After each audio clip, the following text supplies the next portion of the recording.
All right, so in 2014, the vice principal of the junior high where I was teaching part-time came to me with this great idea. And his idea was that we would take the 19 most at-risk kids that were coming into our school, put them all in one class together, and I got to teach it. I was super excited about that, right? That would be so much fun. Okay, but there was real beauty in that idea. There was something there, right? So we got to work designing the curriculum and thinking about what that would look like. The very first thing that we decided was that we would not tell these students the real reason why they were selected for the class. We were not going to tell them, you're in this class because we think you're at risk.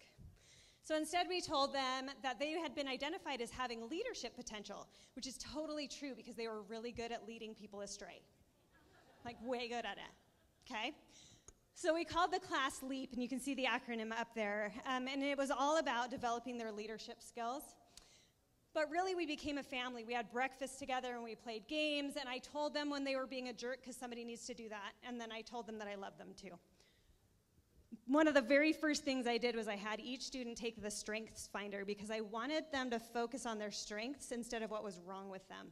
And what I learned about them was that they were highly competitive, but also very compassionate, and that really helped me understand them and teach them better. So we did a variety of activities throughout the year. We built brick walls and ladders to represent the obstacles in their lives and the resources they had to overcome those obstacles. We studied superheroes too and how they overcome their obstacles.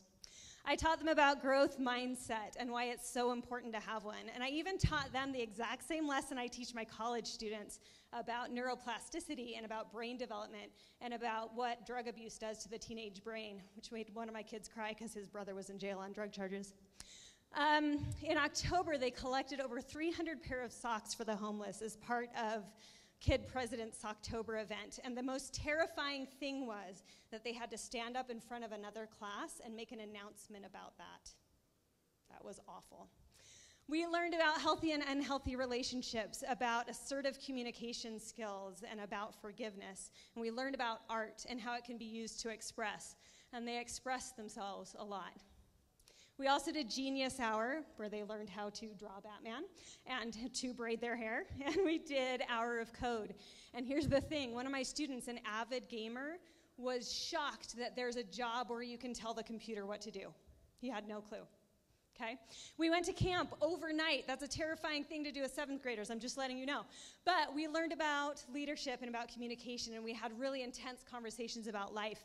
And one of my students went hiking for the very first time in his whole life, got to the top and yelled, "You can see everything from up here." This is my room. That's the tech I had. Okay, my projector had to be unplugged and replugged every 2 minutes for it to work, but down the hall, the honors class had one-to-one iPads. Think about that for a minute. So at the end of the school year, I gave my students a challenge. They were to identify a problem at the school and come up with a PSA about it.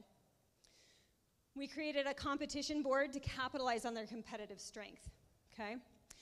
Now, it was testing season, so we couldn't use the computer lab. So what I did is I went to UVU and I stole a bunch of really old laptops. One of them, the students had to hold in the power connection the whole time to make it work. But it worked. It was fine.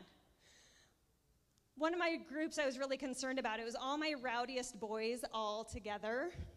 I was pretty sure they were going to fail. I was going to have to step in there, save the day. As usual, I was totally wrong about that. So what they did is they researched and they found really shocking statistics about bullying in schools and the impact on kids.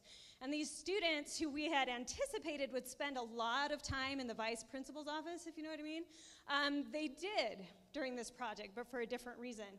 They interviewed the principal, the vice principal, and all the counselors about bullying at this school.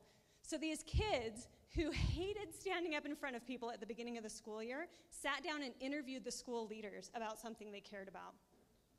In the end, they created a 5-minute-long documentary about bullying at our school. And we were so proud of what they'd done in this powerful moment that we decided to invite all the kids' parents to a special viewing of the videos they made. On the way there, I was terrified. I was positive nobody was going to show up because we know about at-risk families. They're detached, they're uninvolved, right? 17 out of my 19 kids showed up, and most of them brought their extended families with them. That's how proud they were of what they'd done. So my message today is to trust these kids. We trusted them with difficult content.